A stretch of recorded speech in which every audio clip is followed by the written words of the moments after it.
Good evening, everyone, and thank you for coming. My name is Megan Wu. I'm the Associate Planner of City of Alhambra, and I'm the Project Manager for the Historic Preservation Program project. So we are now nearing completion of phase 2 of the Historic Preservation Program, which is the Citywide Historic Resources Survey. We're excited to share and discuss the findings with the community tonight. I wanted to let everyone know that all of the findings, the master list of properties are available online on our project website at historicalhambra.com. Tonight, we are joined by our consultants from Historic Resources Group, Alexandra Perlman, and from Architectural Resources Group, Mary Ringhoff. And they have a presentation prepared for you tonight, and we'll follow it up with some Q&A. And I will hand it off to you now. Hello, everyone. Thank you, Megan. Thank you, everyone, for being here tonight. My name is Alexandra Perlman. I'm an architectural historian with Historic Resources Group, and we are going to get started on our presentation. We're going to start with some team introductions. Can everyone hear me okay? Okay, great. Thank you. Let me know if I start drifting and you need me to speak louder. We're then going to go into the project purpose and timeline, explore some of the previous work that's been done survey-wide in the city. And then we're also going to briefly touch on survey methodology before going into the findings, both individual and historic districts. We're going to wrap up by discussing what comes next and then open up for discussion, questions and answers, etc. So just once again, my name is Alexandra Perlman. I'm with Historic Resources Group. And here with me today is Mary Ringhoff from Architectural Resources Group. And we have a full team that's working on these projects as well, in addition to us. Historic Resources Group also worked on phase 1 of this project, which was the historic context statement completed last year. Both Historic Resources Group and Architectural Resources Group are working on the current phase 2 citywide survey, which we'll be discussing today, and also the upcoming phase 3, which is the Historic Preservation Ordinance, which will begin next year. I wanted to provide just a brief background on some of the surveys that have been completed up until this point. In 1980, there was a survey of the downtown business area. This survey was pretty limited in scope and mostly looked at commercial properties. It didn't do extensive research, but it did identify a list of historic properties that appeared significant. In 1984 to 1985, the California State Office of Historic Preservation granted the city a fund for completing another survey. This property mostly specialized and focused on early residential development, particularly residences from the turn of the century, which residents had noted were being altered. It identified 600 properties, including 2 historic districts and 34 individual properties as eligible. I also want to note that there has not been a vacuum between 1984 and present. APG and the Alhambra Historical Society, as well as many other local historians, have really been researching and writing and working on preservation throughout these decades. And so we just really want to mention that this research was very helpful and seminal in a lot of the work that was done up to this point. I also wanted to provide a bit of background on what our methodology was, as well as what a historic resource survey really is. So a historic resource survey is a planning tool used to identify, evaluate, and document historically significant properties.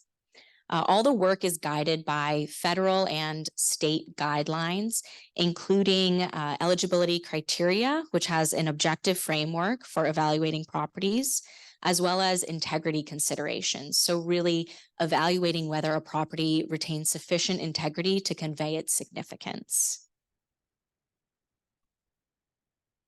We also want to mention that nothing is being designated from this project. Designation is a separate process. Rather, this serves as information for the city and will be determined in the next phase how this information is moved using the Historic Preservation Ordinance. At this point in time, this survey serves as a snapshot of the history. We also want to mention that just because something hasn't been identified doesn't mean that it necessarily couldn't be identified in the future or if additional information came to light. So surveys are meant to be updated every 5 to 10 years. A little bit of background on how we actually went about doing the survey. We started by reviewing existing studies and surveys, preparing database sets and maps, including the map up here, which is a map of decade development in Alhambra. So each decade is color-coded, and this allowed us to identify some development patterns in the city. We also completed a preliminary reconnaissance or windshield survey where we drove around and looked at every property built before 1980, which was our cutoff for this survey. That included over 14,000 parcels. Following this first windshield survey, we conducted additional research, property specific, and then completed an intensive survey where we went around and photographed, analyzed integrity, and evaluated properties from the public right of way. And that's our documentation phase. So initial draft recommendation findings. We identified 346 properties as individually eligible. 409 properties appear eligible as contributors to potential historic districts. And we also identified 40 properties that appear eligible both individually and as contributors to historic districts. Potential adoption of survey recommendations is pending development of the local ordinance, which is our next phase.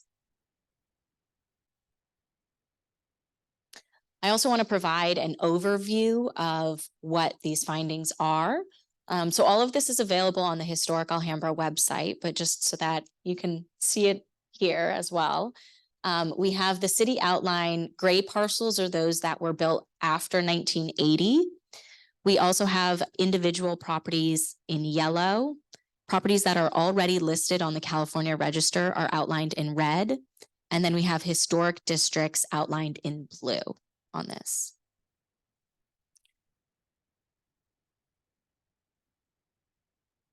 Potentially individual properties, potentially eligible individual properties were located throughout the city and represent all property types. So commercial, residential, industrial, and infrastructure, as well as institutional properties.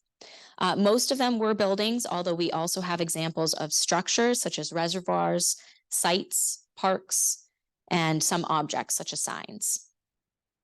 As you can see, there are 346 total. We thought it would be good to go over a few examples just to give a little bit of background on some of the different ways that these properties were found eligible.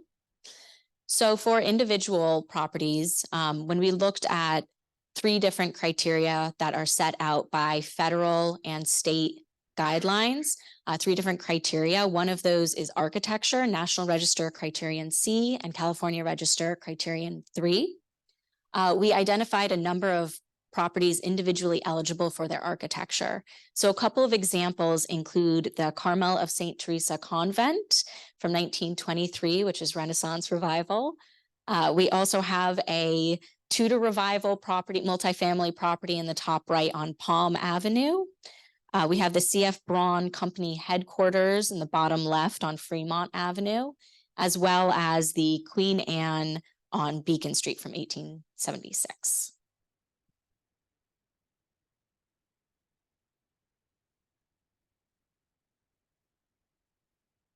Okay. Criterion B at the national level and 2 at the California Register are associated with significant people. And so when we were completing research, we also made sure to identify people that were significant for Alhambra's history or in the greater history of Southern California or nationwide. We have a couple of examples on the screen here. They all happen to be craftsmen, but these properties are associated with notable artists, including Frank Tenney Johnson and Norman Rockwell of Artists Alley on Champion Place, as well as the Judson family of the Judson stained glass. So a couple of examples of those. We also identified properties with local pioneers as well. Criterion A at the national level and 1 at the California level is to denote properties that are significant for an association with development or events. So we have individual properties that were also found eligible for this, these criteria as well. So we have a couple of examples up here, including the SoCal Edison Granada substation on the top left, which reflects civic and institutional development in the 1920s. We also have Alhambra High School underneath it, which shows educational, specifically institutional development in the post-war era. On the top right, I thought it would be interesting to have these two as examples: commercial development, both from the 1920s on Main Street, which was the historic core for commercial development, as well as the Hat on Valley Boulevard. So those are some additional properties. We thought it would be fun to include some oddballs maybe, or some that are a little different.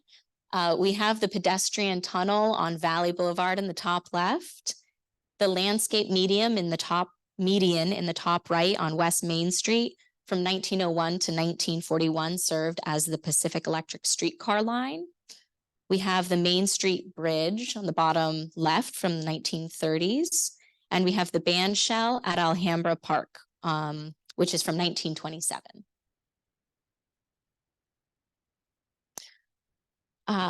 As a result of the survey, we also identified 7 potential historic districts in Alhambra. Historic districts is a common tool in historic resources survey that really identifies collections of properties that may represent important development patterns, architectural styles, or cultural history. The city and community will make decisions regarding historic districts and their development or adoption as part of the local ordinance, which is that next phase 3, which will have a very robust community engagement aspect to it. All of the 7 properties that we identified are residential, mostly single family, although we did identify 1 multifamily historic district as well. We specifically looked to see if we could find other types of historic districts, including commercial development. Unfortunately, due to infill as well as alterations, there weren't any collections or cohesive groupings that we identified as part of the survey.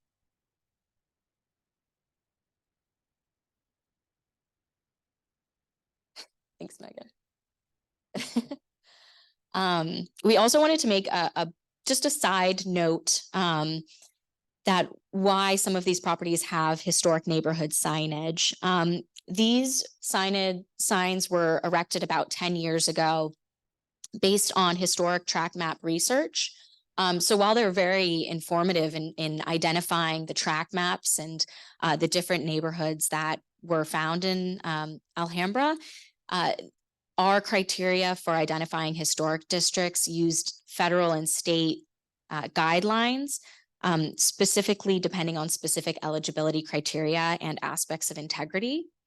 So although we did analyze these areas to see if they might meet current district criteria, many of the areas in the historic tract map areas have undergone recent alterations and which have compromised their ability to collectively convey that historical significance. So while some of them were found to be historic districts, others didn't have that integrity to meet that threshold. But I do want to just mention that we carefully considered these in doing our research and in the survey. We also want to provide a couple of examples for historic districts. So all 7 of the residential historic districts that we identified were found eligible for an association with significant development, which is that National Register Criterion A, California Register Criterion 1. For example, the La Margarita Souders Tract Potential Residential Historic District is actually comprised of 12 early turn of the century tracts, and was mostly developed between 1904 and the 1920s, with just a little bit of infill development later in the 30s. We also have Halstead Circle, which was developed in the 1920s on the former Halstead Ranch. And on the right there, we have a historic aerial from 1928. So if you're familiar with the La Margarita Souders tract, you can like pretty much identify it on that map.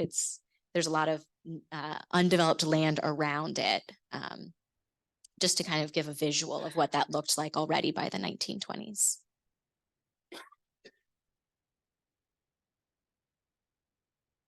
Next slide. Thanks.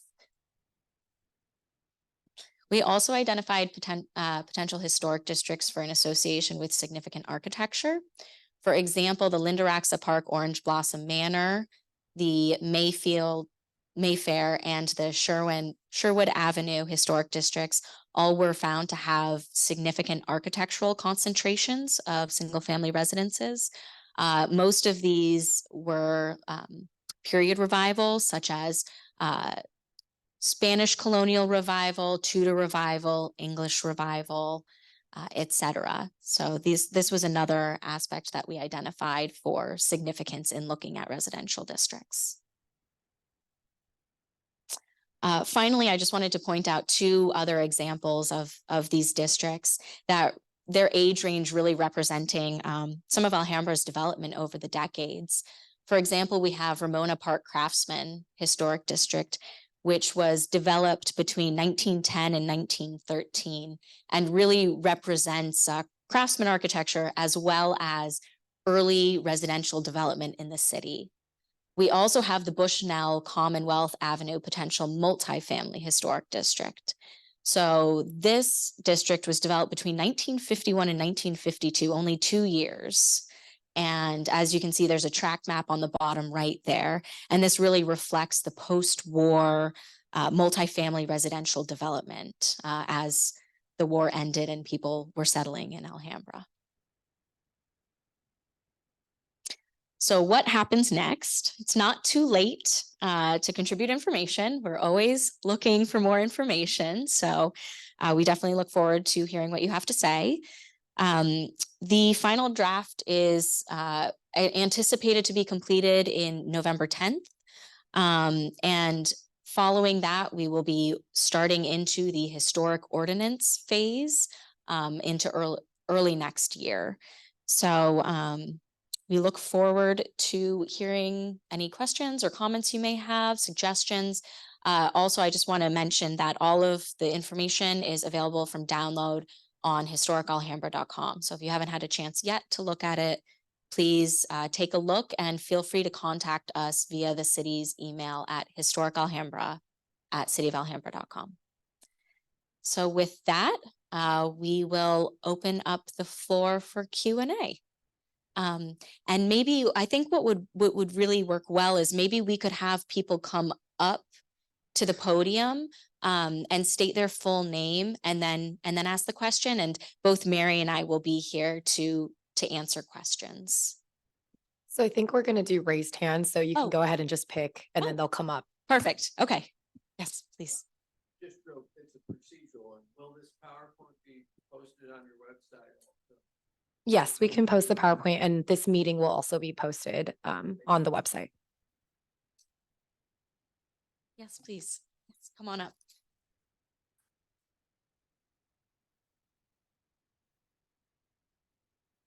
Do I have to identify myself, or I just ask my question? Yes, please just say your full name. Oscar Amaro, Ramona Park area. Was there any comparison done with the initial 1984 survey with the current one as a way to assess what has been lost since? And would there be any value in that and showing that, look, if we don't do something now, this is the trend? And my second question is, well, I don't know how to say this tactfully.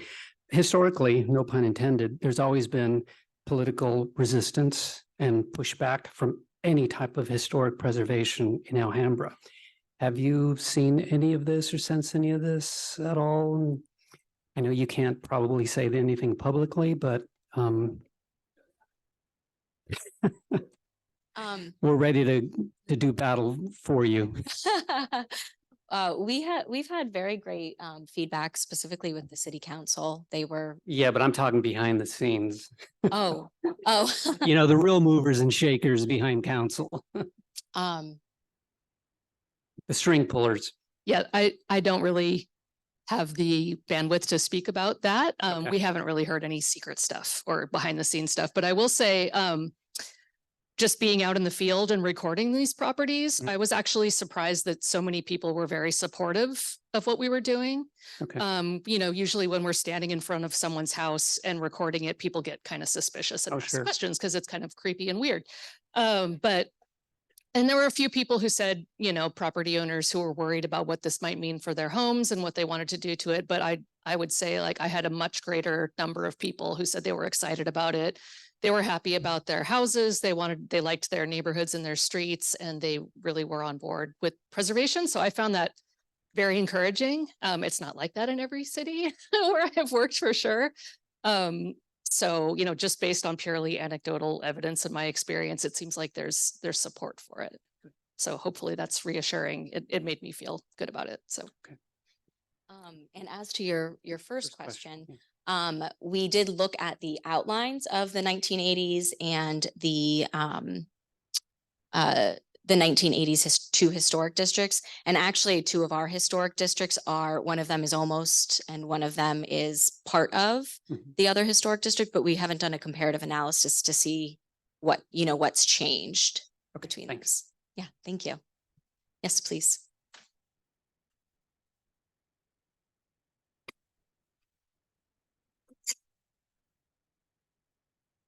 Hey, good evening. Thank you for your presentation. My name is Brad Michaels, Lindaraxa Park area. Just 2 questions. Number one, I think in your presentation, if I misunderstood you, but have you already defined 10 areas that you said that were potential historical areas in your presentation?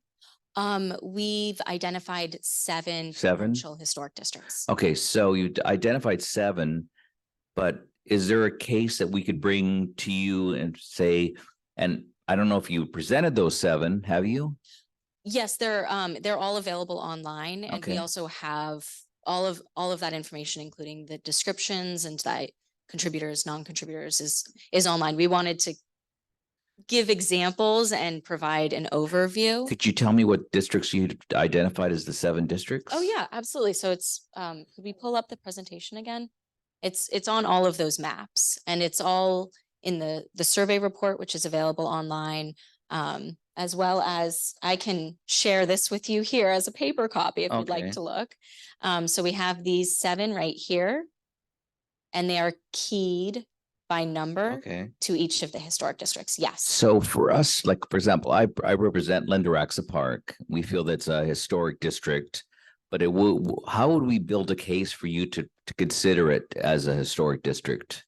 It's one of them. Oh, it is? It is. All right. Here, I can show you. So it's number 3. Okay. You can keep this. Well, I need Here it is. glasses. Thank you very Yeah. much. Right here. And we have a number of properties that were also identified as individually eligible, as well as contributors in Oh, thank you very Lindaraxa. much. then. Yeah, absolutely. Of course.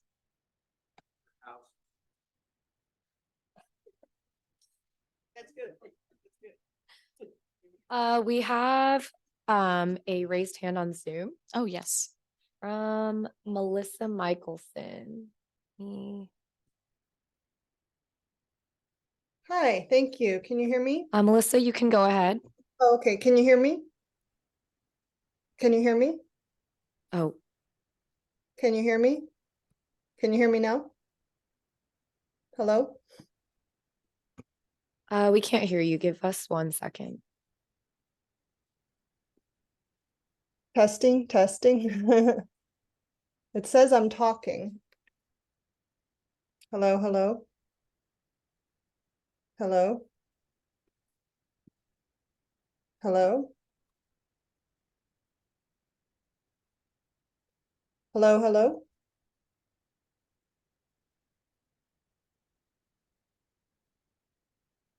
Test, test.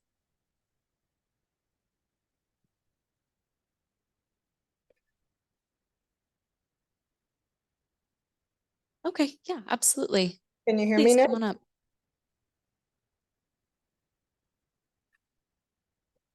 Hello, hello, hello. Test, test, test. Test, test. Cool. Hello, hello, hello. First of all, we are, well, I am Bert. I'm Bert, and that's Jennifer. She's my wife. We live in Alhambra. We live in Alhambra. And first of all, we're super excited about everything that you guys have presented and the material and the maps and everything and the website, just absolutely awesome. One of the things that we were hoping on doing, and it sounds like we have an opportunity to do this still, is potentially submit some additional information. And so what we did is we did this. We didn't have a color printer, but it's actually color. Oh, there we go. Because I hand colored them, contributing and non-contributing, and we happy to send you guys the PDF with the color PDF Okay, that would be as great. well. Yes, please. What we did do is we took a walk down South Hidalgo, South Cordova Street, and South Granada, all the way between Main Street and Mission, Okay. and did a cursory analysis on dates of home constructions and whether they were contributing potentially or non-contributing, and designated a concentration, a square rectangle. It's a rectangle of potentially what we hope to submit. The big black line is kind of like where we think maybe the line should be. Okay. Granada's kind of, it's got a lot of non-conforming apartments here, but the bottom part of it's really good. And on South Cordova, there's already two that you've identified as historically significant just by themselves. Okay. And really one of those is so much like everything else on the block. We were confused why that was the only one. And there weren't more of them because they all look very similar with similar architectural details. These streets sound familiar, and I feel like we might have in our Do you remember the barn is? reconnaissance. The Yes. barn is off South So Cordova. we did between South we Cordova did and look at Carlsbad. that briefly as a potential historic district. We're happy to take another look at it. It was one that we thought there might not be integrity for, but we're happy to take another look. Absolutely. Yeah, and we had What- that same concern, and that's why we kind of focused the area down to Yeah. a smaller grouping, because we noticed on some of the districts that you identified, there were smaller groupings of Yes, homes. absolutely. Yeah, Yeah. because sometimes Yeah, it can really convey that significance. even if Exactly. It's just and the darker areas are not contributing, and Yeah. we noticed a high concentration in certain areas, but we focused in a specific area. So we'll be Yeah. happy to send the email to that please do. website and Yes. stuff, but And yeah. Megan, that will just be forwarded on to me, right? If they send it to the website, yes. Okay, we'll do that. And then we know who Thank some you. of the builders are and some prominent people who live there, but we've been so tied up with zoning, we haven't had time for this. I mean, really, that's just been a year's worth of everyone hearing us talk all the time.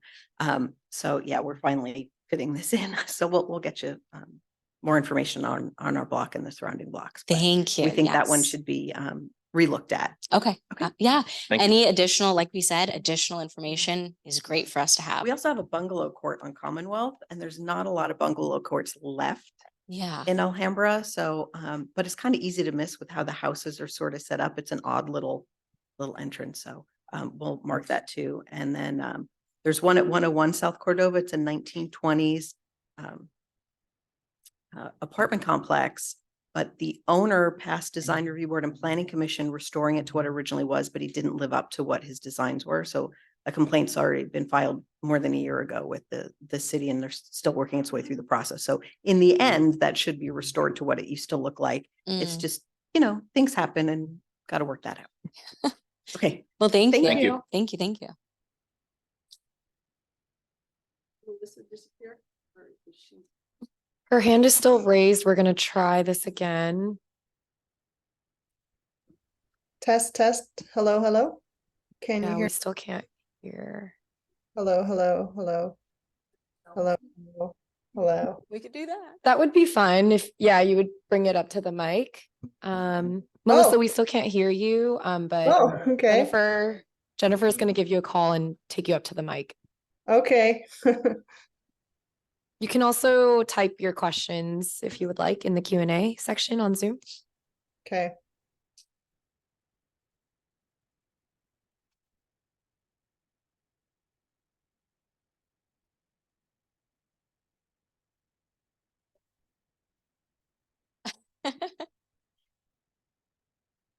Okay, here we go.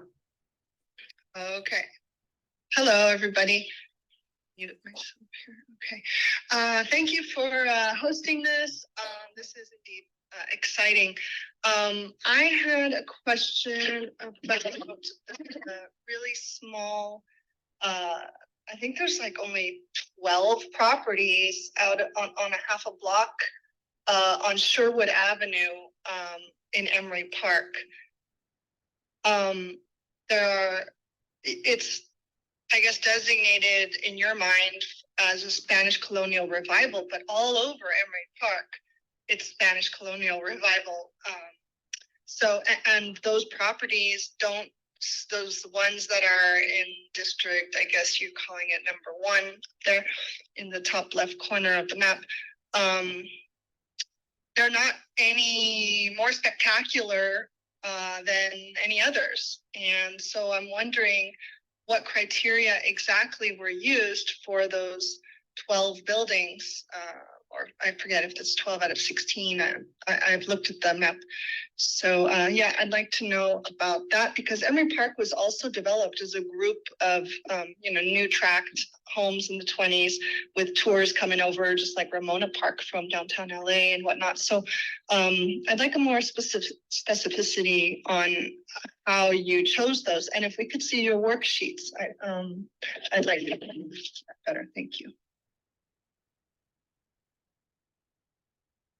Sure. So we don't have our worksheets available, but we identified that district because it really conveyed a strong sense of cohesion as a Spanish colonial revival area. So those properties were all developed in a same style, and there was a very clear demarcation where that historic district was bounded. Whereas, yes, there are many Spanish colonial revivals in Alhambra, to really have a cohesive collection like that was unusual. We have examples of other period revivals that are identified in the historic districts as cohesive, but that really, all of those houses, the vast majority of them at least, are stylistically related and cohere together as a district. So that's the reason why, even if there's Spanish colonial revivals throughout the whole city, we identified that as a historic district that really conveyed a strong sense of time and place to development from the 1920s.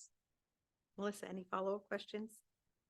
But yeah, just the fact that these particular properties aren't spectacular or any more special than, and there's just 12 of them together. Is that the only, the grouping of 12 to 14? And you mean to tell me that no other place in Alhambra has 12 to 14 Spanish revival properties?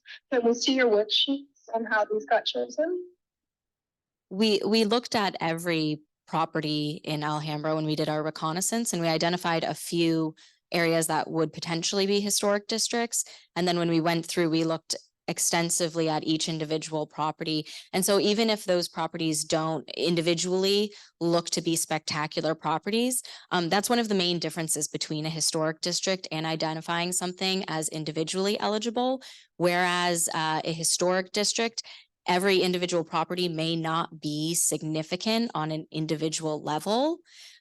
Together, they collectively convey significance. So that's what the National Park Service identifies as conveying significance through a historic district. So we identified the Sherwood Spanish Colonial Revival Historic District mostly for development patterns because they cohere so extensively as 1920s residences, and also for architecture, not because they're necessarily each individually spectacular Spanish colonial residences, but rather because collectively they really convey that time and sense of development and that architectural style, which was really popular in the 1920s. Okay, one last question then. Why wasn't more of Emery Park included in historic district?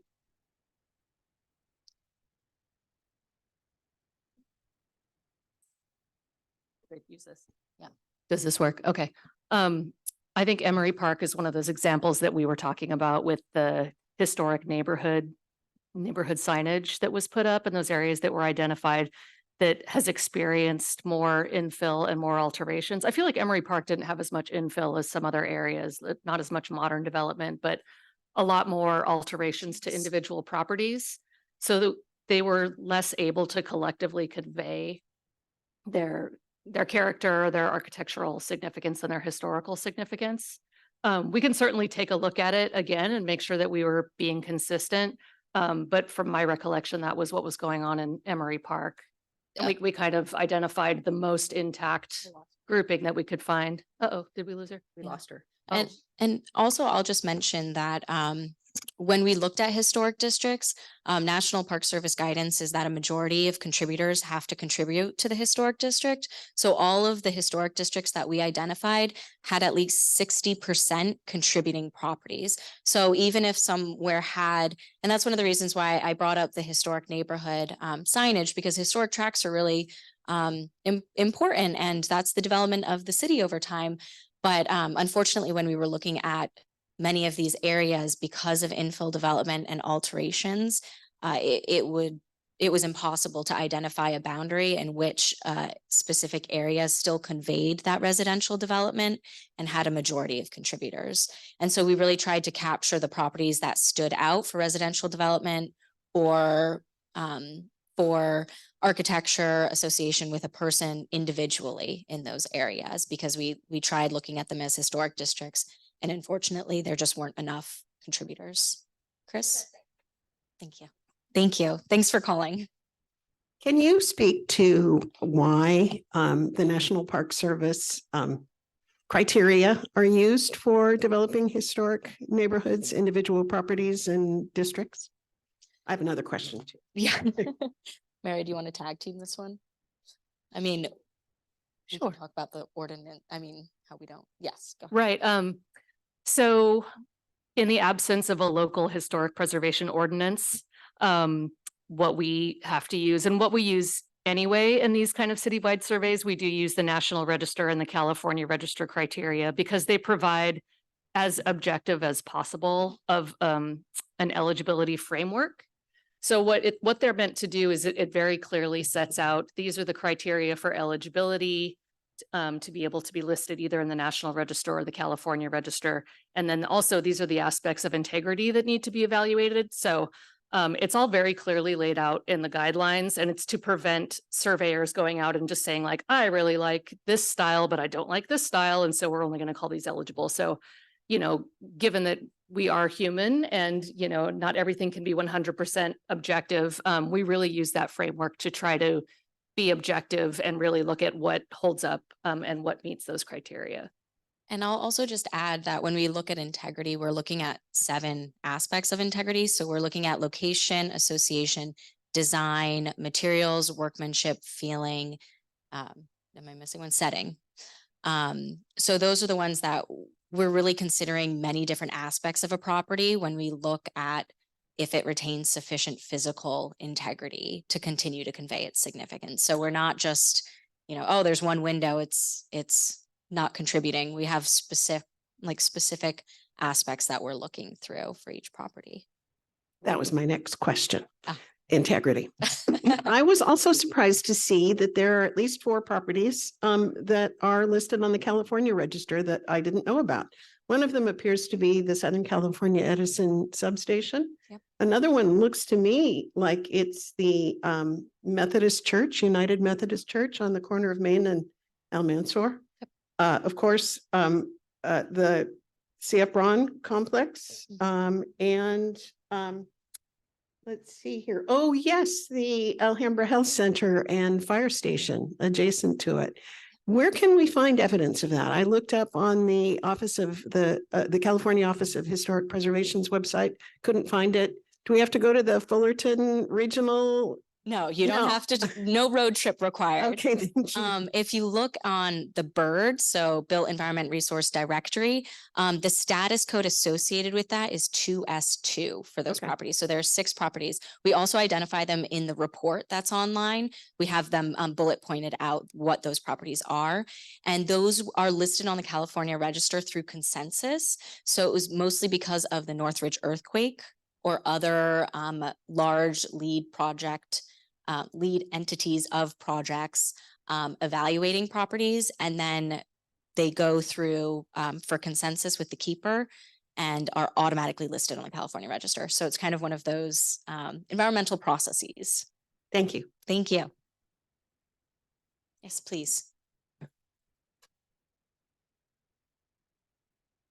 Good evening. My name's Shirley Dotzino. And I wanted to ask, because we don't have a historic ordinance yet, but you have identified, certain properties as being historic. Can people demolish them at this time? So how the city decides to use these recommendations is kind of still it's up to them at this point, and I don't think they've even necessarily established what the process will be. So maybe Megan, I'll let you answer that question. Yeah, so in general, per CEQA, all buildings or structures older than 50 years should technically go through, if being proposed to be demolished or significantly altered architecturally, is required to provide a cultural resource study done by an architectural historian. And typically we require like a DPR form or a memo. So that's kind of the process that we're going through right now. So If it's being proposed to be demolished or Yeah. significantly altered. So it would be flagged then, I mean, when they come to, if they were to do. Yes, so that is something we're looking for, not necessarily only if it's, in the list that they created or, in their list of findings, Mhm. but if it's just in general older than 50 years old. Good. That's all.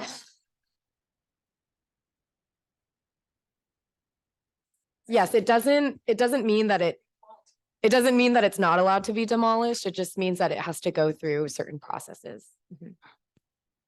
Hi, my name is Ari Gutierrez Arabula. And I have a couple items. One is I'm surprised not to see the Ramona Convent. And I believe there are several houses along that route. It's part of the history of Alhambra. And I believe that there are a few. It is on, it should be on there. This is the Ramona Convent with the school property, Yeah. school buildings. That was one where we weren't able to evaluate it fully because it's not visible from the public right of way. So what we were able to say is research indicates that this is a potentially eligible property. We can't confirm because we can't go onto the property because. So it is flagged as flagged. a 7R, which just Yeah. when the city sees the 7R, they'll know that it needs to be fully evaluated before anything happens there. Okay, and I think I read in a book about Alhambra, about some houses that were near there that would be considered also, well, historic, maybe from that time period. Yeah, if you have any additional information on which street those those would houses- be or where Yeah, they're maybe fronting, that would ruined be by the helpful. freeway being right in front of them or something like that, but Yeah. I just want to flag those. The other item, now that you mentioned the church being on the National Register, your website does highlight the funeral home as a place where something significant happened in Alhambra, which is, the little girl died, and everybody in LA. That's according to your thing. It sounds like you haven't heard it, but yeah. The funeral home. Yeah, could we have the address? Because Oh, we've well, looked up okay, this so stuff. Main Street, it's the funeral home on Main Street and Chapel. Oh, is it the stone one? Yeah, the Yes, stone one, yes, yeah. okay, I'm very, yes, yeah. Yeah, so I mean, you have a very robust paragraph about what happened there and the significance in the LA region and national news, world news, first time coverage of for 27 hours of a 50-hour event. But my point is that in a tour by an urban planner that some of our neighbors attended, we learned that some very specific architectural features of that building, but yet those features are not called out. It probably should be part of the National Register and all that. Also, there's a tree on that spot, Mm. which is like this huge gigantic tree. And the other part of that is, how does that tree get so big? And it's because it's feeding the water from the wash, the San Pascual wash. Which leads me to my other point, which is that I'm not hearing that your historical references, they seem to be more structural rather than place. So around the founding of Alhambra, there was the San Pascual wash, and then there's the Alhambra wash on the other side. The Alhambra wash happens to run behind the Halsted Circle homes. Behind the Champion home where Norman Rockwell lived or worked. And it also kind of runs over by my house, which is why I'm familiar with it. And there was some proposals to build on that area. And we were told that it would maybe considered an archaeological site. So I just wanted to highlight that based on, it would have been the water source for the San Gabriel mission, and they feel that, there would be indigenous relics there. And, it really should be a national park right there, Yeah, thank you for bringing that up. I'm actually also an archaeologist. Oh, So okay. You're like I love your excitement, comment, yeah. We did identify the Alhambra wash actually as part of the in the bridge, the Main Street Bridge. And have some history about the wash in that DPR. But I can definitely appreciate that. Yeah. Well, I saw that you had a picture of the wash, the cement Duhick thing, Yes, but I'm talking about the land right. that it helped to divert the water from. Yes, absolutely. I think that, we're both archaeologists. You've got Yeah. two archaeologists as well here. And so- this is the kind of question that we struggle with all the Yes, time. Yep. When it comes down to the entity that would be managing the resource, and also us not being able to do a full archaeological evaluation, because in order to do that, we would have to have not only a historic context statement, but a full archaeological research design. So that we can, if I'm getting into the weeds here, but talking about evaluating things under the National Register Criterion D, which is meant to be for archaeology. So what we've done in some cases in other cities, I know that when I worked in San Marino, we picked up the wash there, the part that ran through the city. Right, the old Same. bill and all that stuff. Right. What's difficult is because not all of it is completely visible from the public right of way. And a lot of it has been channelized. So what we're looking at are sort of the 30s, through the 60s resources that are visible that we're able to identify and evaluate. I agree that there's probably archaeological potential, but it was out of the scope of this survey to be able to really get into that. But that's definitely something to think about. And in the development of the local ordinance, that's the kind of thing that Right. needs to be Well, thought about I think too. part of my point around place, a historical place and kind of the history of Alhambra and the founding of Alhambra. We talked today a little, you mentioned, oh yeah, that we had this, Emery Park and I think Ramona Park and other housing developments that occurred. But I think there was history before that about when, some of the first housing happened and all that. And so I did want to highlight also my street because it happens to have very unique architecture along the whole street. But the thing that flagged it for me was on your map, it's not this map because there's another one that has time periods. And it said that those were from the sixties. And I believe, I mean, I know my house was built in the thirties. So, and I think mine was the last one on the block. So some of the GIS data, I think we looked at that, but we didn't rely on like the decade development map. Is that what you're talking about? The decade development? Yeah, where I it's think like something. colored. I that think saw. some of it was from alterations that had been done to houses during different periods, potentially.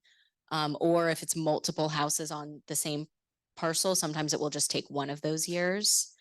Like a later year or something, but we'd be happy to look at what information you have for your street. Yeah, well, maybe I'll take some pictures and send that to you because they have flat roofs. It's kind of like the worker houses of the people who were working on building all the rest of the city. Which street? Vega, Vega South Street. Vega. Okay. It's a little short. Well, Halsted Circle's above on North Vega. Uh-huh. And then so this would be the South Vega side Okay, of Maine. got it. Thank you. I think that's all for now, but yeah, I was a little concerned about the dates and that sort of thing. And it seemed that I think I saw the Sunkissed. I know there's a Sunkissed house. There's the former mayor's house, other houses that are in that Linda Roxa area that are maybe significant that you didn't call out. Maybe they're on your big list. I didn't go through that. We have quite a few in Linda Roxa that we identified as both contributors and individually significant. So they're part of the 40 of both. Okay. But yeah, we'd All be right. happy to take a look at that. Yeah, Absolutely. And be glad to take you down to the wash for the architectural Yeah. tour. Thank you. Oh, Yes, please. I'm sorry. Can I? Oh. We have a couple questions that have been waiting on. Oh, Zoom, yeah. Okay. So we'll get that one first. The first one, I've brought it up here, but I'll read it out loud. Please outline what happens exactly in the next phase and how exactly historic districts will be suggested.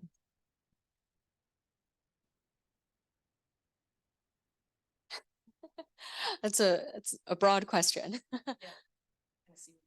Yeah, I think the first state, so phase 3 will be the completion of the historic preservation ordinance. So we put together a draft timeline for that, but it will involve many stages of drafting as well as going through city council and community meetings. We have a very robust schedule for community meetings because we want to make sure that the historic preservation ordinance reflects what the community wants. And so that's how that will be. And exactly what historic districts will be suggested. I think that's how historic districts could potentially be adopted, maybe. The question, please let me know if I'm misinterpreting that. But essentially, that would also be determined through the historic preservation ordinance. So that would be one of the things, one of the topics that would be discussed at these coming community meetings in the future. Absolutely. The second question. I can read that out loud as well. Although my home is not, it's from Francis Hartzell.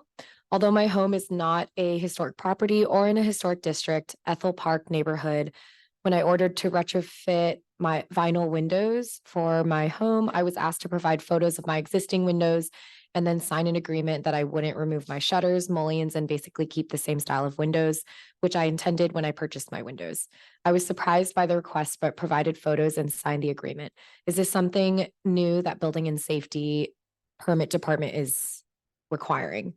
I can answer that one. That is actually just part of the planning process. We require something called a minor review for window changeouts. And the admin agreement is a typical part of every planning submittal or every planning project. And in this case, there was just an added condition that the windows were not changed and kept the same architectural style. And that is Thank all. you. Okay, yes, please. My name is Katie Chan, pronouns she, her, hers. I'm the Alhambra Environmental Commission Sustainability Commissioner and President. My first question is for transparency reasons. Where can we get copies of the worksheets and notes that you have used thoroughly for all the properties you have included in the 7 districts? So we have quite a bit of information provided online. As far as worksheets, that's something that we don't have with the city to share. But we did use I would direct you to the survey report, which has a lot of the overview, but it also specifically identifies the guidelines that we used from both the National Register and California Register. So it has different preservation bulletins that were referenced and have the exact criteria that we evaluated properties with, as well as integrity. Both the Office of Historic Preservation in California and the National Park Service have instructions for recording historical resources, as well as guidelines on how to complete historic resource surveys. So those were our guiding documents. Absolutely. My second question is, could you clarify who in the city has seen this document and already given feedback on it, whether verbally or in writing? And who have you shared this document with prior to posting it on the website? So we didn't post it on the website. The city actually posted it on the website. So we've been interacting with the city directly. We also gave a presentation to City Council that was open to the public on September 11th that went over more in depth the methodology of the survey. So really how we went through the process of identifying properties, went into some of those guidance documents that we used. So that's definitely, you can view that online as well, and that's provides some additional information. So we directly communicate with the city as their consultant. And so everything has been, Megan is our main point of contact there. And I will just clarify, the historicalhambra.com website is a city-run website. We don't have control over that website. So anything that's posted is coming from the city on that. Okay, thank you. Thank you. Yes, Joyce.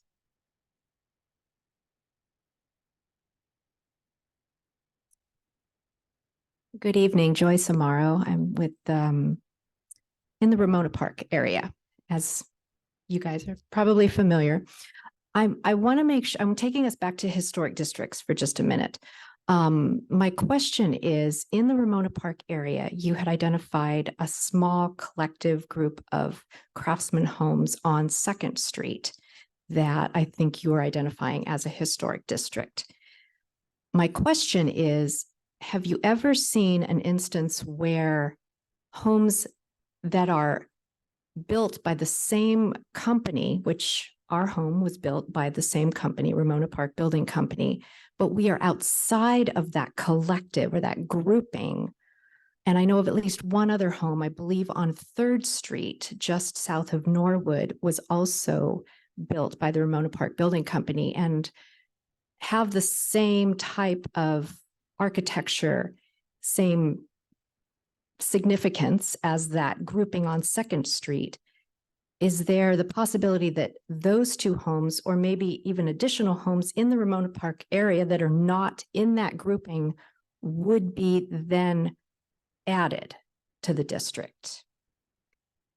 I will say that we did a lot of research, mostly based on work that APG had done on the Ramona Park Building Company. So we really tried, we identified a lot of individual properties that weren't in that cohesive grouping as individually eligible because of their association with that builder and their intact architecture. So, and we'd like to know if there's any that you feel like we missed, but they have at least been identified as eligible on their own. As far as combining them with that grouping, this is something that used to happen more in the past. It was usually called a thematic grouping or a non-contiguous grouping. And it became very problematic in terms of managing the resources, because for a district, it's not just about the intact buildings themselves, but it's also the planning features, the sort of feel of the street, you know, the sidewalks, the gutters, the street trees, things like that. And so things like that, when they're not intact across this larger area, what we have are just sort of these little islands that represent a period and a pattern of development that isn't as visible anymore because of modern development and alterations. So generally speaking, the National Register guidelines really discourage thematic groupings and thematic districts anymore. And in professional practice, we've really gotten away from that. But I would say that most of those houses that are a little more isolated, they're still individually eligible. Yeah. Yeah. Okay, I was just curious if Yeah. that ever happened. So thank you. Thank you so much. And thank you also for all of this amazing work. This you. is honestly the most amazing thing. We are thrilled that this Thank is happening. So thank you. Thank you. Thanks, Joyce. Yes, please.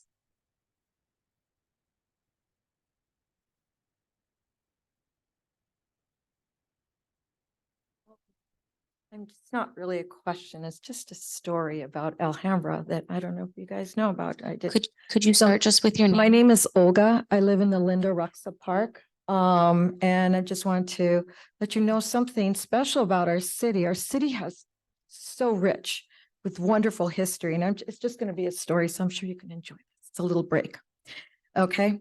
In 1829, Washington Irving's book, The Tales of Alhambra, has connections to Alhambra, California real estate with various streets, names, and neighborhoods. Washington Irving's writings are celebrated with Rip Van Winkle and the Legend of Sleepy Hollow.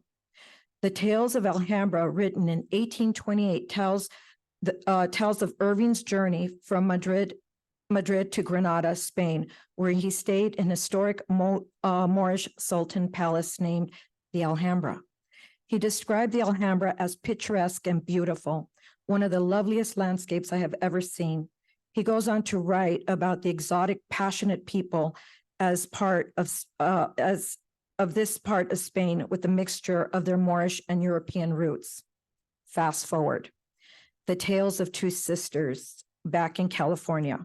Ruth, who was later married into General Patton's family, and Sister Ann Wilson were enthralled with Irving's romantic book they read in 1870s. They convinced their land baron father, Benjamin Davis Wilson, the founder of Wilson College, later USC, Mount Wilson, and the owner of vast lands between Riverside and Los Angeles. They convinced their father to give exotic street and neighborhood names based on the tales of Alhambra. Alhambra was Wilson's land holding where he developed many tracts. Fast forward again. In the early 20th century, when Linda Ruxa was created, it was called Court Linda Raja. And you can actually, my husband can pick it up right there, Court Linda Raja. And was among a myriad of names within the area derived from Moorish history. Spanish Mediterranean architecture is one of the most common in Alhambra. The homes frequently have patios and fountains as one approaches the front door. Porches are present and prominent to the point of concealing the exact point of entry. And actually, my neighbor, Marisol, has a house like that.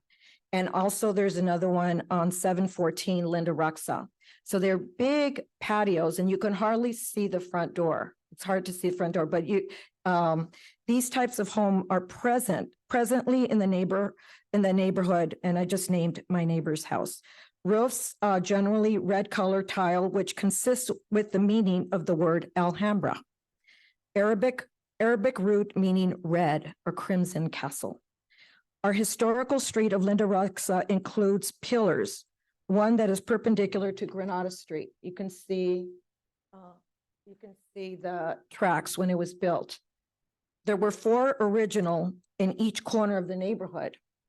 Unfortunately, only one stands in the corner of Linda Ruxa Park North in Granada. That's the one on the bottom. The pillars are reminiscent of the Patio de Linda Raja located in Granada, Spain, which served as an entryway even back then. I'm almost done. 1928, Linda Ruxa Park originated as Linda Raja Court in 1912. It was inspired by a patio garden at the Alhambra, Granada, originally spelled Linda Raja or Daraxa. said the gardens was dedicated by Washington Irving's in 1832 travelogues, A Tale of Alhambra.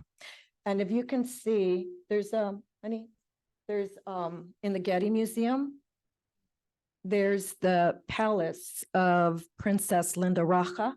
That's in the Getty Museum. And those are beautiful courtyards that still exist and today in Granada, Spain. So beautiful. Irving wrote that Linda Raja was a daughter of a 15th century Malaga governor, a favorite of Sultan Muhammad VIII, and she lived at the Alhambra above her namesake patio. You can see that over there. The patio de la Linda Raja served as an entry garden to Alhambra, Spain, in the Palace of Lions. Linda Raja Park, formerly Court Linda Raja, was designed as a beautiful gateway community that encompasses romantic tales, beautiful princess, sultans, credited literature, palaces, lush gardens, and rich history of Moorish Spanish culture. The original name Linda Raja is derived by its origin of country, Spain, and description of the Moorish princess who dwelt in the palace. Raja is a Arabic given name. The meaning Raja is hope or hopeful. Linda is Spanish for beautiful, hence Linda Raja, beautiful hope, which is what is desired in preserving this neighborhood. This is a story of Linda Raja. Okay. Thank you. Thank you. So we have a couple questions, or I guess one question on Zoom. My home was chosen as a potential home. What does that mean for us in this next phase? And if ultimately chosen, what will that mean for us? So we don't have an answer for this just at this point. Thank you for the question. But this will partially depend on the historic preservation ordinance. Well, it will depend on the historic preservation ordinance, which is phase 3. So that is the next one. So I would encourage you to please be involved and come to the community meetings once that has those have started. Yes.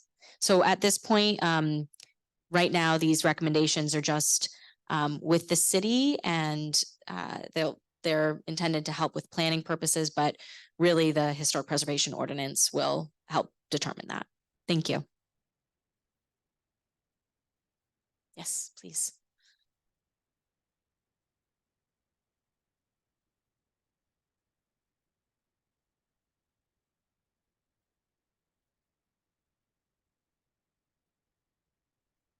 Hi. Good evening. I live in Alhambra on West Commonwealth near Bushnell. And I think you looked at some buildings on Bushnell, the South Bushnell, but I'm not here to talk about that actually. A couple of blocks away from where I am, on Margarita and Curtis, there are 2 structures there. One is located at 234 South Margarita Avenue, and it's a 1923 bungalow court. There are 5 units, I believe. And the other one right behind it, owned by the same person who wants to develop that area, is at 237 South Curtis. It's a 1908 craftsman home. And I have some pictures for you, if you don't mind. Yeah, absolutely. Here's the bungalow court, and here's that craftsman home. Here's another one of the bungalow courts. It kind of looks nice in the sun. Thank you. So I wanted to see that. The reason I know about this is because I told you I live about a block from there, and noticed that they wanted to develop this. So for some reason, a lot of residents in Alhambra here got involved, and they don't want to have these bungalows torn down or that 1908 craftsman home either. And one of the people attending the meeting, the Planning Commission meeting in July of 2020, wrote something about it. And I really liked his letter. And I know it's public knowledge, so I know I can read parts of his letter. So it's written by a Mr. Corbett. who's an Alhambra resident. And I really liked the way he talked about why these bungalows should be preserved. And part of what he says is he's writing about the bungalow court because bungalow courts are few and far between throughout Southern California now and are in danger of becoming extinct. The land many of them sit on have been rezoned to higher density uses and targets for demolition. And then he gives a link, and I'm sure you know about this, to where he got some of his information, I think. And this link goes to the lacurb.com Bungalow Courts Los Angeles History Endangered. So there's a big, long, I didn't read the whole thing, but he says about these bungalow courts, the significance of these courts is that they're a distinctive type of multi-family housing that is really kind of the backbone of Los Angeles's history, says Adrian Scott Fine, director of the advocacy for the Los Angeles Conservancy. And he says also, he says, after being a hands-on participant to architectural surveys conducted for the creation of the Wilshire Park HPOZ in Los Angeles. Are you familiar with that? Historic Preservation Overlay Zone. Yeah, well, he seems to be participating with that group. He says, I see deep historical significance this bungalow court has for the neighborhood and the city in general. I know of literally 2 bungalow courts still standing in Alhambra and neighboring cities. But what makes the one at 234 South Margarita unique is that all of its original exterior features have remained intact over the decades and are well preserved. Some examples of the original features include the symmetrical features of the facade, the clapboard wood siding, the original triple double hung wood windows on the face, in addition to the specialty double hung windows also on the facade, right up to the roof vents. And so he wrote a lot of detail about this, which I would never know, but I thought it was really interesting that he added this history to these structures. And he also talks about that craftsman that was built in 1908. And they want to demolish it and put, some condos, high, condos for profit. And the reason, what happened actually is the planning commission gave them permission to tear it down as long as they provide affordable housing at their, the condos that they build, plus that they include the residents who live there and that they have first choice to come in, because the city's trying to deal with this affordable housing and homelessness that's happening throughout this whole state, right? So what happened was the owner, who actually doesn't reside in Alhambra or in California, they just decided not to build it because they didn't want to provide that housing and allow those people that are living there now, the residents, to have access to living there. And so I just think, I'm just wondering why, if those 2 structures can be looked at again. I'm sure you looked at them and consider them because, and I'll leave you this letter too from Mr. Corbett, because it's in the city files. This is public record. So Do we you mind? actually did identify the bungalow court, it looks like. You did? Yeah. Are you sure? Sorry, 'Cause I yeah. looked in the map, I didn't see anything. We Maybe might the need to map check was and so make sure. tiny. I think maybe there's an issue on our end, but Yeah, I have an earlier version of the property list that does have the 234 South Margarita. South That's the Margarita. correct address. I'm not Yes. seeing what was the number of the Curtis property? It's 237 South Curtis. It's right behind it on Curtis. It's owned by the same owner and he wanted to rip both of them down. Okay. Yeah, I'm not seeing that one on the list, but we'll definitely revisit. Can We you might have missed it. revisit Yes, Yeah. so we'll check it. Oh, thank you very much. We definitely can appreciate that bungalows are rare property types. Yeah. So we made sure to look at those when we were Yeah, in and the when I field. look at them, when I walk by, it just give me a peaceful feeling, like a different time, you know? Yeah. Not these big structures that where you don't see anything or people. Well, thank you for looking at it. Can I give you his letter, which is in the public records? I'm Sure, sure he doesn't yeah. mind. Sure. Thank Okay, you. thank Thank you so much.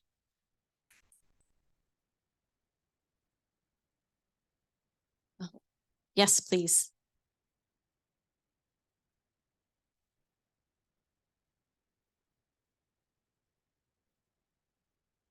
Good evening.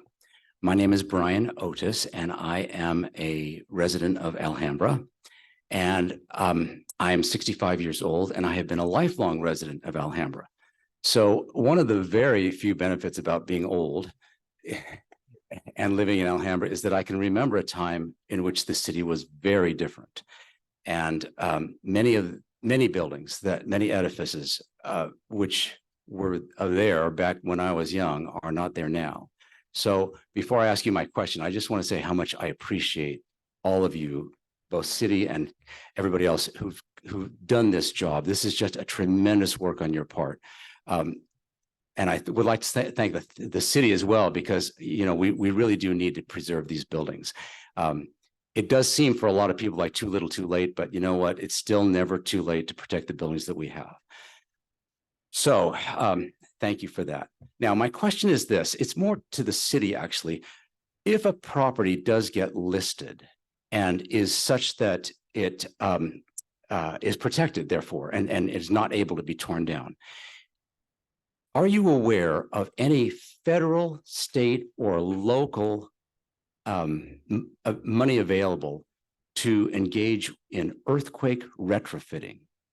Do you know if, for example, if a listed building, a building that is maybe on a raised foundation, maybe if there's money to bolt that to the foundation or something like that? And I don't honestly know if there's that. Would you be able to comment on that? I know just randomly. Yeah, exactly. There's the statewide EBB brace and bolt program, which pays quite a bit. I think it's like 50. Yeah, it's multiple $1,000s. I personally have taken advantage of it.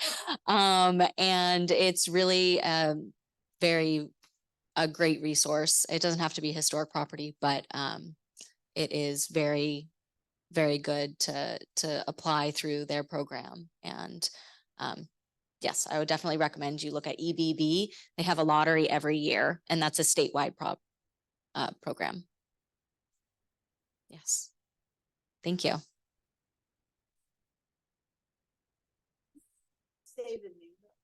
It's EBB, Earthquake Brace Bolt. It's through the state of California. Yes. I just want to have a quick follow-up question. You said that there's a robust community engagement plan. And so I was wondering if you can share more about what that looks like, because sometimes what we think that might be is not what the city thinks that might be. And certainly if you have any dates, planning, community locations and all that, I would be glad to put that in a news story. Megan, are you okay with me mentioning what's in our proposal for that? Okay, just give me 1 minute and I'll pull that up.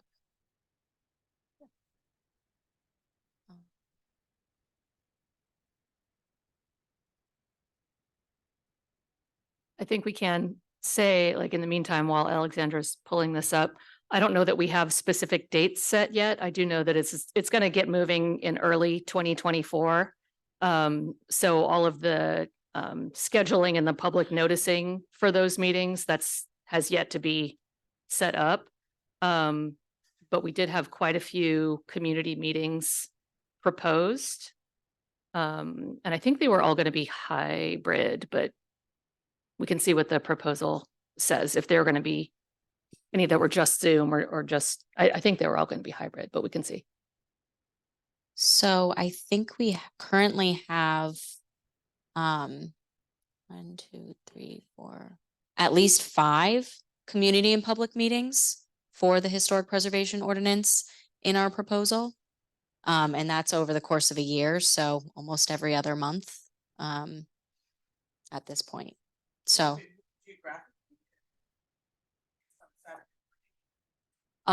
we haven't decided any of that yet. Typically we have them in the evening, I believe. I know the ones that will be with city council will be during their regularly set times, but that's definitely something that we will discuss with the city moving forward when we get that a bit further along. Thank you.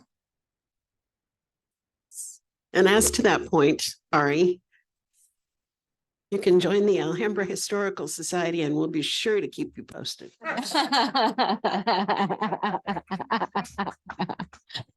For those listening at home, my name is Chris Olson. I'm president of the Alhambra Historical Society.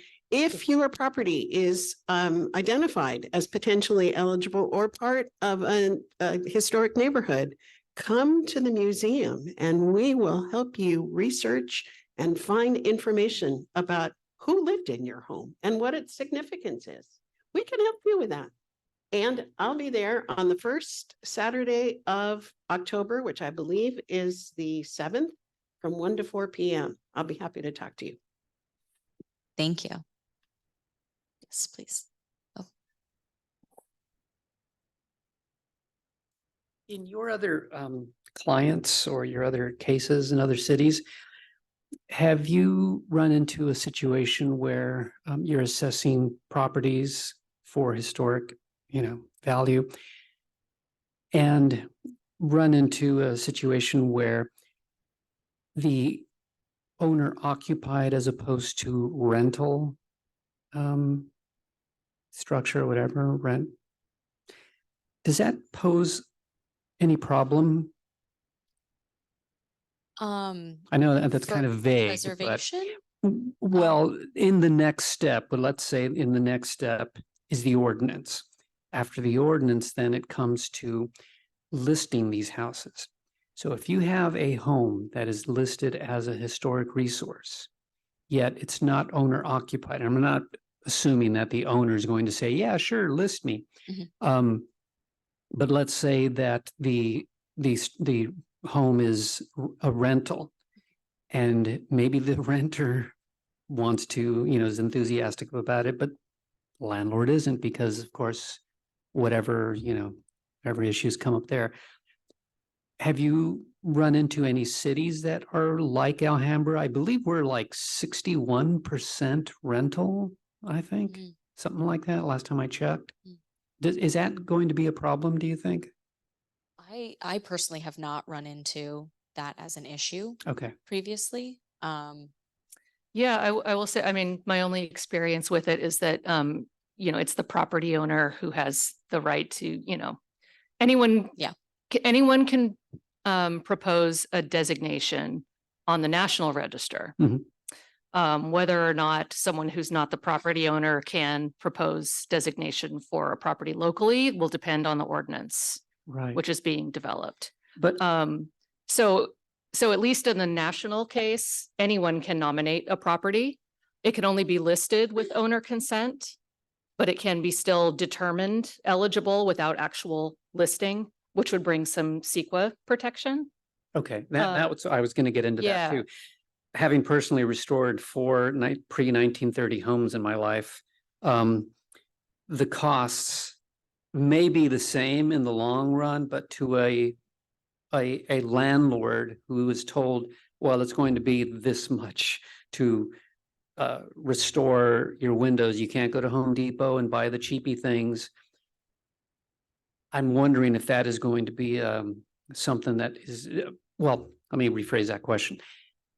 Do you have anything in place that can be presented to the homeowner that might kind of calm them down to say, look, you're investing in your property. If you go this route, I mean, all those variables. Yeah, I- there are options. And one thing that is really useful for property owners to know is that there are some preservation incentives. That's only so- if the Mills So the Act, Mills though, Act right? is, the state property tax abatement program. Now that's usually locally administered. So that would be something to think that about would in the be the development onus of the of it. ordinance. That would be on the onus of the city though, right? Because then they would have to buy into the Mills Act, or can property owners individually? It would be through the city. It has to be through the city, I think. Okay, Yeah. so the does. city has to be on There are board. also the historic building Oh, yeah. code is another good one Okay. because that provides some alternatives and is very beneficial for property owners that have historic listed properties. So Yeah, there, and I do want to there are- emphasize too that when it comes to development of the ordinance, it's important to hear from property owners, but it's also important to hear from renters. It's for everyone who lives, works in Alhambra and has a stake in how the city develops and how they want to look at preservation. Right, So- because I recently came upon some tapes from the 80s when the initial survey was done. Hmm. And there was quite a contingent of homeowners from the audience that came up and said, basically, I don't want to be told what to do. And so hopefully that sentiment has changed somewhat, but that Yeah, I kind of think goes there back are- to my initial question of landlords and a resistance to this. Yeah, there are more incentives than there used to be. And also I think there's just quite a bit more information and opportunities now so people can learn about repairing their, like, say their historic wood windows. It's cheaper and usually just as energy efficient if you can just repair what you've got rather than Right. swapping them out for vinyl. And a lot of that, it's just stuff that hasn't been as publicly available, that kind of information, but there's more out there now. And so I think a lot of the time, some property owners might have sort of a misconception about And still do. a particular, and a lot of property owners are very into preservation and they're the ones who are really, pushing for this. But a lot of times it's just a matter of education and looking at the right resources and getting an alternative view from the vinyl window companies. Right. yeah, right. We want Okay. us all. Thanks. We have a question on Zoom and I can go ahead and answer this. It is, how do I get invited to the historic preservation meetings? You can subscribe to be on an email list where you receive updates on meetings and status of the project at www.historicalhambra.com. Thank you. And all the documents are up there. Yes, and all the documents are on that website.